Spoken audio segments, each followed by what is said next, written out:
Good morning. Welcome to the Center for Spiritual Living here in the heart of Las Cruces, where your center is still alive and well in our hearts and in our minds, and where our vision is a world in loving partnership for the good of all. I'm Reverend Bonnie, the community spiritual leader here, and I'm also your practitioner in service this morning. I would like to remind everyone that we have weekly spiritual circle discussion groups on Wednesday mornings at 11 o'clock. And the person running that is interested in knowing if you'd like to do another one at a different time. So if you are interested in joining in at a different time, please call the office and let them know. And our 2021 spiritual journals are on sale for $12. They can be purchased through the bookstore, so call the office to make an appointment to come in if you would like to purchase one while we still have some remaining. These journals are for you to take notes during the Sunday services, put in your ahas and ideas and thoughts that are inspired in you as you listen to what it is we share with you on Sunday mornings. Our practitioner, Teresa Valenzuela, is facilitating the Association for Global New Thought's Season for Nonviolence weekly discussion and meditation via Zoom, and that will start today, Sunday, January 31st through April 4th from 1 to 2 on Sunday afternoons. If you would like to be included in that, you can call the office and get the newsletter that has the Zoom invite, or just check your newsletter if you already get the newsletter. I'm going to be starting a Roots class beginning in the beginning of March sometime, so please text me, or call the office if you're interested in taking that class, and we will work out a time and day that works for the most people. We fully believe in the principle of circulation and prosperity, and therefore we are a tithing community. And this month's tithe, 10% of all the offerings and tithes that come into our center are being tithed to the Aggie Cupboard. The mission of the Aggie Cupboard is to provide free supplementary food assistance to the NMSU community, including the Las Cruces campus and DACC students, faculty, and staff. They strive to create an atmosphere of care, concern, and support for those who may be struggling with food insecurity. So now, as your practitioner in service, I want to remind you that the practitioners are available to pray with you. Over the phone, you can make an appointment. If you don't have their phone number, call the office and we'll have a practitioner call you back. Don't forget that we also have a prayer request form on our website, and you can send in a confidential prayer request. It goes directly to a practitioner, and then all of us who still get together on Tuesday afternoons from the 4 now New Thought Centers in the area, we Zoom together and pray over all of these requests that come in. So now it is time for song, silence, and prayer. In this moment, I am love. Love is this moment. Love, love, love. This moment is what I am. In this moment, I am truth. Truth is this moment. Truth, truth, truth. This moment is what I am. In this moment, I am still. Still is this moment. Still, still, still. This moment is what I am.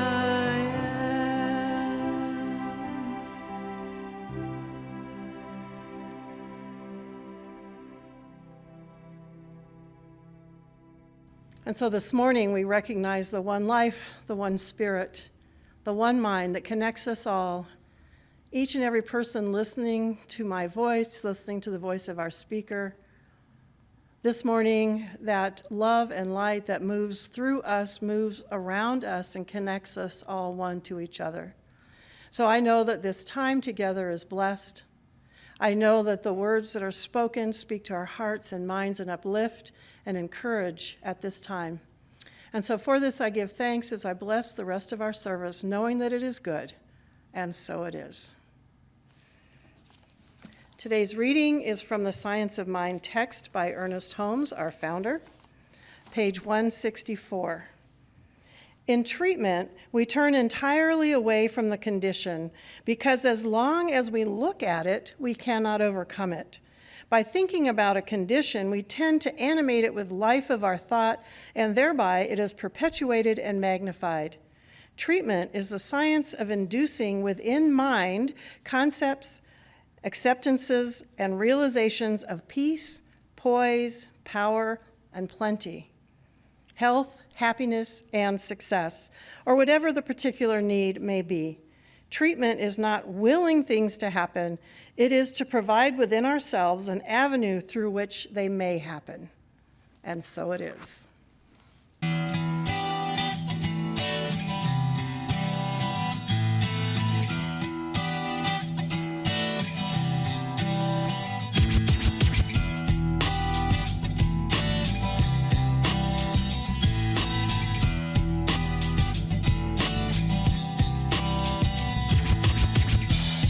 Sometimes I feel the fear of uncertainty stinging clear,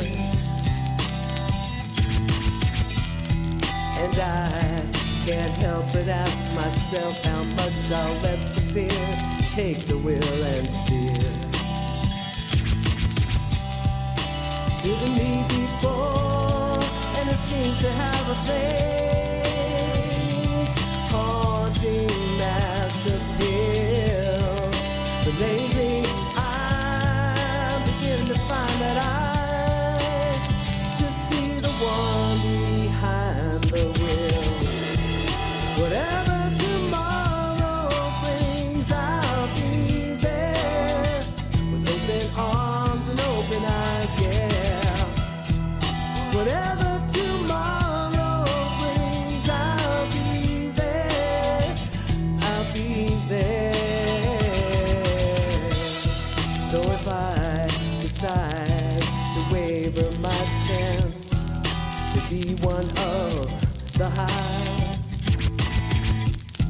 will I choose water over wine and hold my own and drive?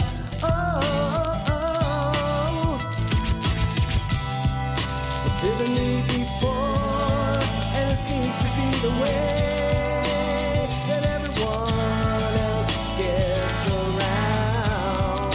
But baby, I'm beginning to find that when I drive myself, my light is found. Whatever tomorrow brings, I'll be there with open arms and open eyes, yeah. Whatever tomorrow brings, I'll be there. I'll be there.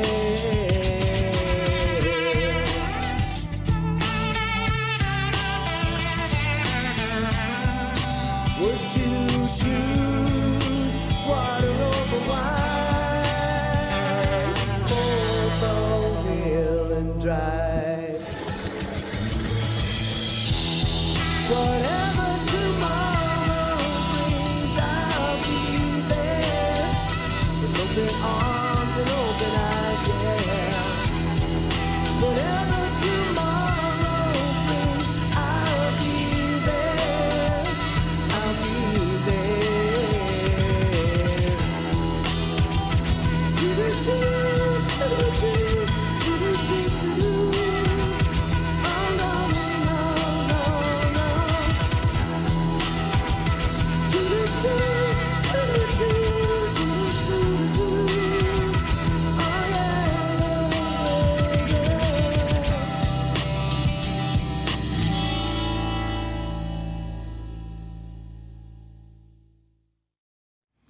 Our speaker today is Rev Randy Granger. He is an ordained minister with the Universal Life Seminaries, a motivational speaker, educator, workshop leader, professional musician, and licensed massage therapist. He is of Native American ancestry and lives right here in Las Cruces. He also practices the science of mind teachings, Zen meditation, and sound healing. So it is my great pleasure to welcome and introduce to you our speaker today, Reverend Randy Granger. Good morning. Over the years in Science of Mind, I've come across this advice to always treat the butt. That'll make sense here in a little bit. When doing what we call a treatment, like Reverend Bonnie was speaking about in her reading from Ernest Holmes, often we're laden with a lifetime of excuses, like our past or our exes or our parents, or I would like to be rich and I'd like to be happy, Randy, but you get the idea. In the Centers for Spiritual Living, January is usually a refresher month to review the first 4 chapters of the Science of Mind book by Ernest Holmes. I will be covering the last chapter, How to Use It, but I want to offer a recap briefly of what Reverend Bonnie, Lillian, Tina, Doug, and Jennifer have so expertly covered, especially for those of you who might be new to these teachings. It's always helpful to review, of course, and you can hear their messages in our YouTube channel, Spiritual Pathways. The first chapter was called The Thing Itself. Briefly, let's review what that's talking about. There's a universal, invisible, infinite essence, the ultimate stuff, as Ernest Holmes called it, and an intelligence from which everything comes, the power back of creation, the thing itself. Maybe that's what we now call quantum physics. Maybe it's what we call the unified field theory, dark matter. Who knows? Ernest Holmes wasn't the first one to understand this, of course, but he studied all of the world's religions and philosophies to conclude this. This thing reacts to us according to our belief in it, and it is an immutable law subject to the use of the least among us regardless of persons. But since it is what it is and works in the way that it works, it appears to each of us through our belief. It acts through our belief, but we cannot manifest beyond our understanding. Therefore, day to day in all things, ask and seek understanding. As much as we can believe, it will be done to us. This thing waits for us and on us. Chapter 2 is called The Way It Works. Now, the way it works, basically, there's a universal law that works all the time, every time, for everyone. And it's available to all, and it is mechanically accurate. But, and we're all about the buts today, if we can only conceive a little good, then that is as much as we can experience. It works through us as much in the same way that a gardener prepares the soil, nurtures the seed, and then waters and weeds, our mind being the soil, our thoughts the water, and our spiritual practice weeding out the doubt and the fears. So the thing itself works through us when we expect a harvest of good and fulfilled desires. We have to leave all the thoughts of evil and undeservedness behind us and roll up our past transgressions and guilt like refuse and throw it out. Believe it to conceive it. Chapter 3 was called What It Does. What it does, well, the divine mind is an infinite, containing all the knowledge and wisdom, but, and there is a but, before it can reveal its secret or good, it must have an outlet. That outlet is our receptive and fertile garden of our minds. A unity with it is required. A conscious connection must be made before we can plug into it. Or as Emerson advises, we must get our bloated nothingness out of the way of our divine circuits. Those are his words. When we think, something happens to our thought. Something happens to it. It's like turning on our phones, and our phones that go and searching for a cell tower or a Wi-Fi signal to connect to. Our thoughts connect, and we're connected to an infinite mind capable of manifesting everything we want. Only we have to be upgraded. We have to have the software and the hardware as well. And of course, we have to be turned on in order to receive it. Now, chapter 4 is called How to Use It. Okay, so let's talk about this thing, how to use the thing itself. Well, philosophy and theory are fine and good, but like a phone, if you don't know how to use it, it might as well be a pricey paperweight. Well, here's the good news and the bad news, my friends. You are already using it with every thought, with every output, with every word we say, every action, every reaction, every single word a blessing or a curse. Being that it is from the science of mind, well, Holmes says that unless we can demonstrate scientifically this method, then it is pretty much conjecture and theory. So since we're always impressing mind with our thoughts, would it not benefit us to learn to guide and direct our thoughts in a way to live the life that we desire? I think so. You know that we think some 6,200 thoughts per day. That's over 6,000 thoughts per day that we're having. That's a lot of thinking. Earlier speakers this month have referred to the phrase, change your thinking and change your life, and using this method to secure a parking spot. But why stop there, right? As many New Thought writers and teachers often say, you create your own reality with your thinking. You create your own reality with your thinking. And yes, you can learn to control and to direct your thinking. In fact, I would like you right now to ask yourself, what will my next thought be? I heard some of those. Good thinking. In the Science of Mind book is outlined a specific method that Bonnie referred to earlier called a treatment. A treatment is a scientific method that we use in religious science to address any situation that we might want to.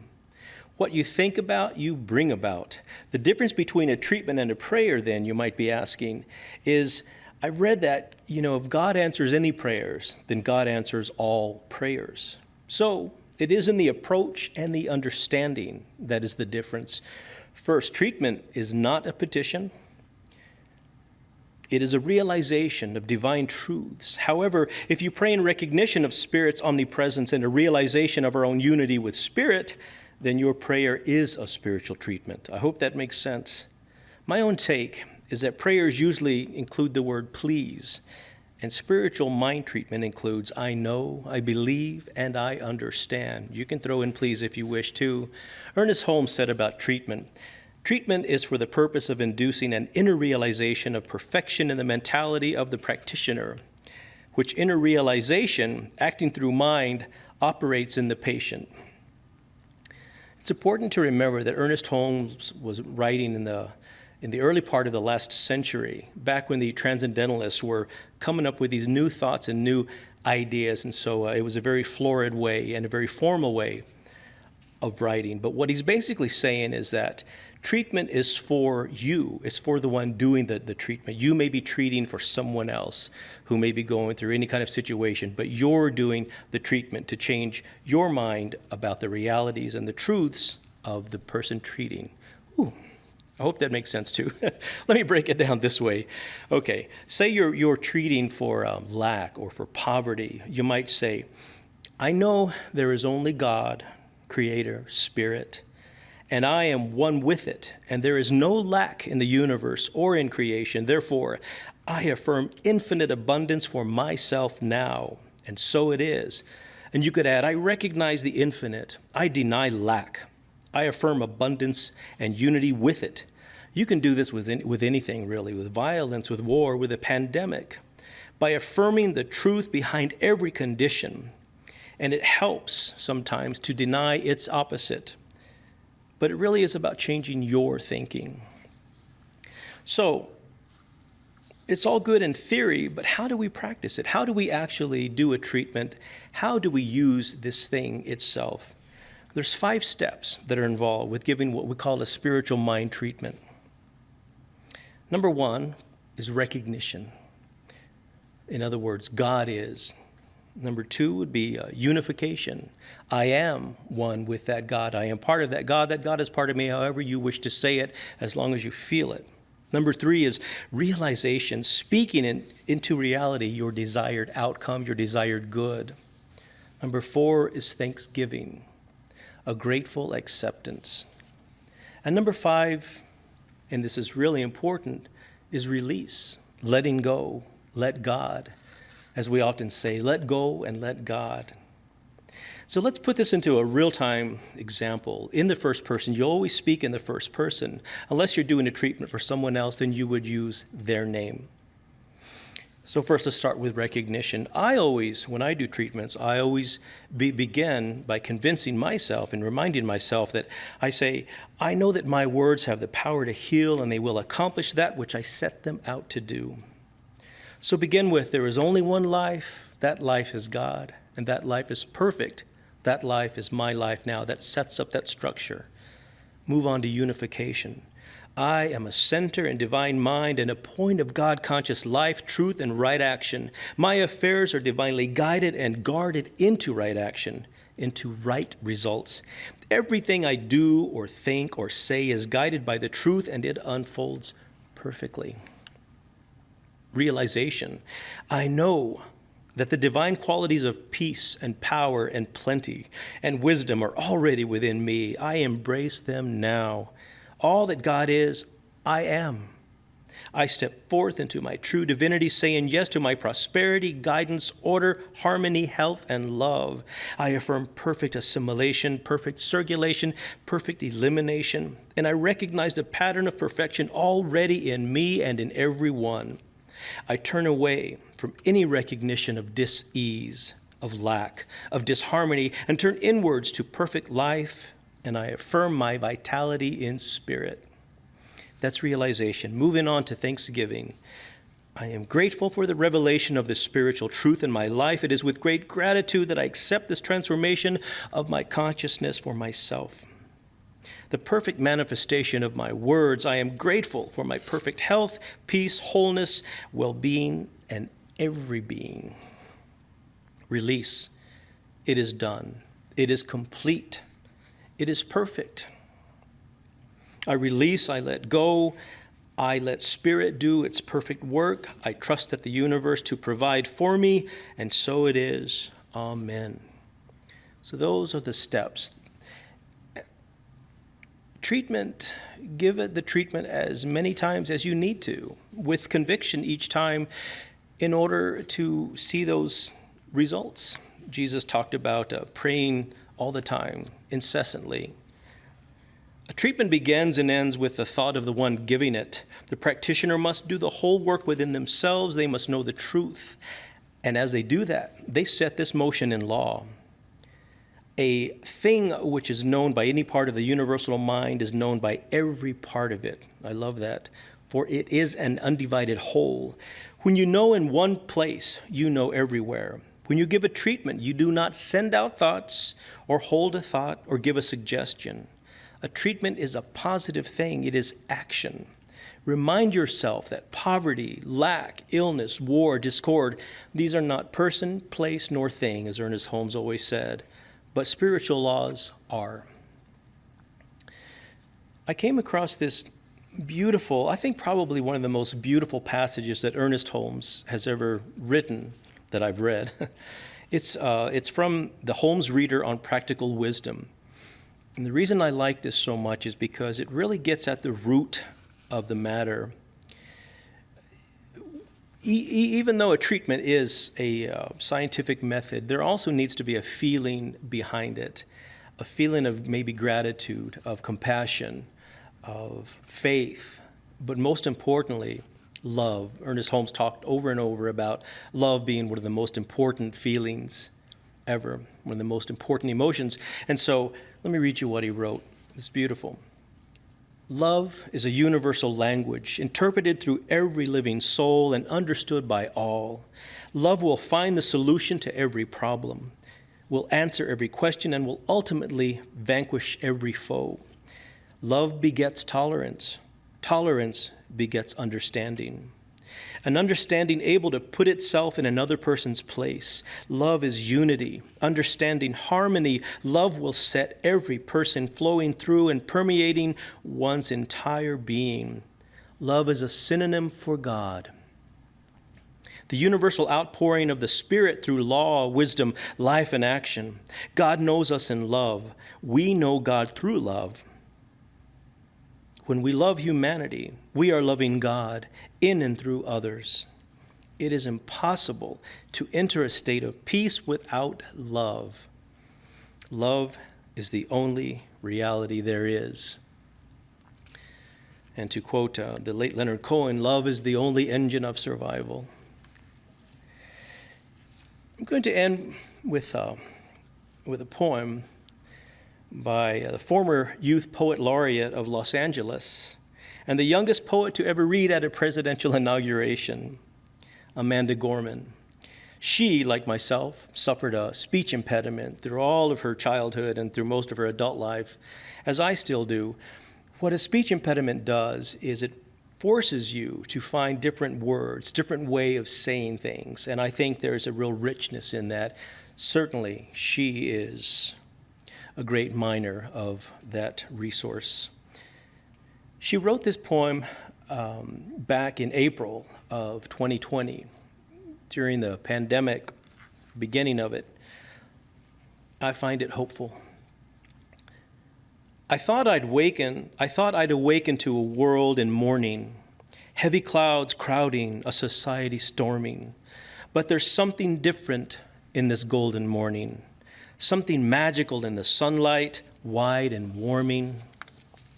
I see a dad with a stroller taking a jog. Across the street, a bright-eyed girl chases her dog. A grandma on a porch fingers her rosaries. She grins as her young neighbors bring her groceries. While we might feel small, separate, and all alone, our people have never been more closely tethered. The question isn't if we will weather this unknown, but how we will weather this unknown together. So, on this meaningful mourn and we mend. Like light, we can't be broken even when we bend. As one, we will defeat both despair and disease. We will stand with healthcare heroes and all employees, with families, libraries, schools, waiters, artists, businesses, restaurants, hospitals hit hardest. We ignite not in the light, but in the lack thereof. For it is in loss that we truly learn to love. In this chaos, we will discover clarity. In suffering, we must find solidarity. For it's our grief that gives us our gratitude, shows us how to find hope even if we lose it. So ensure that this ache wasn't endured in vain. Do not ignore the pain. Give it purpose. Use it. Read children's books. Dance alone to DJ music. Know that this distance will make our hearts grow fonder. From a wave of woes, our world will emerge stronger. We'll observe how the burdens braved by humankind are also the moments that make us humans kind. Let every dawn find us courageous, brought closer, heeding the light before the fight is over. When this ends, we smile sweetly, finally seeing in testing times we became the best of beings. And so it is. Let's now get still and find a place within yourself. Just feel your body. Take a few breaths in, conscious of those breaths going in, going out. Feel your body. See if you can feel the energy in your hands, on your forehead. Relax your jaw. Have soft eyes. And listen to the words of this meditation and let them permeate your being. Be receptive and open to the thing. We are one with the divine intelligence and infinite creative power that loves us so much and is always listening and responding to our heart's desires. We don't even need to think about breathing on our own or our heart pumping nourishing blood through our bodies. The only limit is our own understanding of it. Let this divine light course through your cells in celebration. Find gratitude in this breath and then the next and then the next and then the next. Thank nature. Thank your cells. Thank the cosmos. Thank everyone who has ever shown you kindness. Bring them into your heart space. Let that feeling of appreciation and gratitude glow within you like a sun, radiating out to your neighbors, to your city, to your state, to your country, to the world and all the way out to the cosmos.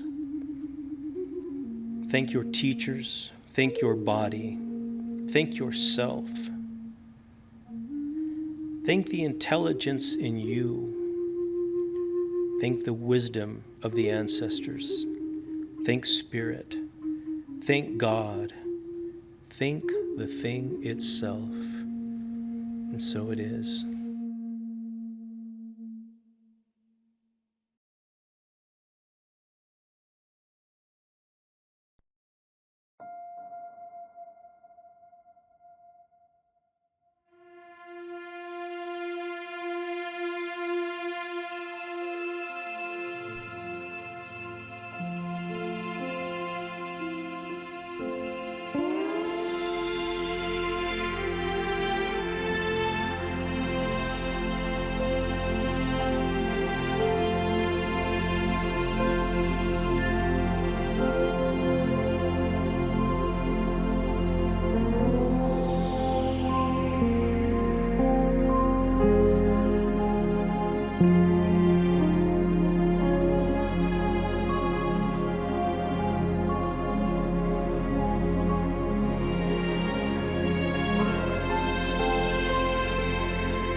So thank you for joining us today.